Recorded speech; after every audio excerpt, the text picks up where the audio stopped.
Hey guys, welcome to Bharti Yoga. I am Bharti.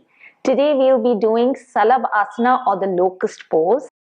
This pose is great for strengthening the back muscles and helps in relieving as well as preventing back pain related issues. It also helps in aiding digestion. So once you're ready, let's hop onto the mat and try out Salabhasana.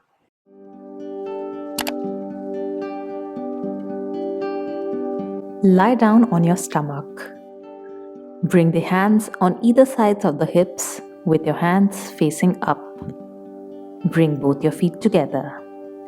Take a deep breath in, and as you exhale, lift your head, chest, and legs off the floor simultaneously as high as possible.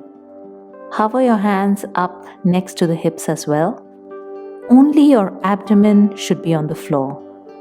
Engage your buttocks and thighs and keep both the legs fully extended and straight. Try to keep your feet touching each other. Stretch your arms back to exercise the upper back. Keep breathing normally and stay here for 5 breaths. Slowly come down. This was Salabhasana or the Locust pose as taught in Light on Yoga. Hope you enjoyed it. Do subscribe to the channel to stay tuned to new videos every week. Bye-bye.